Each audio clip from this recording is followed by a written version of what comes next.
And as Marco Rubio was confirmed for Secretary of State, how do you think he could impact the two main foreign conflicts in Ukraine and the Middle East? Well, I'm very worried that Trump, having said during the campaign that he would get Zelensky and Putin in a room together and solve Ukraine in 24 hours, that he's going to try to do that. He has also said this morning that he's going to name a special negotiator for the Ukraine-Russia conflict, which sounds to me like it's somebody who will report directly to Trump. But the general drift of Trump's policy on Ukraine, I'm very worried is going to end up favoring Russia. And what about Israel and the Middle East crisis?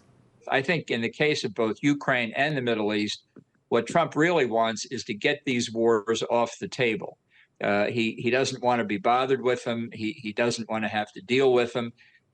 And so that also means he doesn't really care what the terms are on which they end, which is another signal of bad news for Ukraine, but may open Israel up to the possibility of further strikes against Iran. You served as National Security Advisor next to Donald Trump during his first term, and you described in your book how he made decisions on the basis of family ties and personal ties, including Erdogan. Do you believe he will go same way?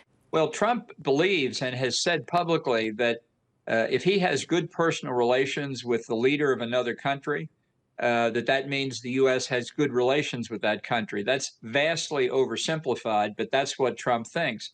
So with Turkey and Erdogan, he went from real hostility to Erdogan when they were imprisoning Pastor Brunson. Then Trump's relations with Erdogan became very warm, and I'm sure Erdogan looks to rekindle that relationship, probably has already started. And I think it leaves Prime Minister Mitsotakis in a somewhat difficult position. But I think the best advice to a friendly foreign leader is stay in touch with Trump, call him a lot, don't ask for much, but just stay in touch and get a good personal relationship.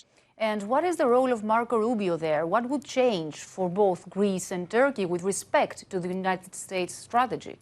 He would certainly like to avoid any further tensions between Greece and Turkey. That's obviously not anything we can deal with in many respects, but he's certainly been concerned about Turkey's position in the Middle East, in dealing with Israel and the larger question of Iran. He's been worried about Turkey's posture vis-a-vis Russia. So I think Turkey will remain a difficult relationship for the U.S.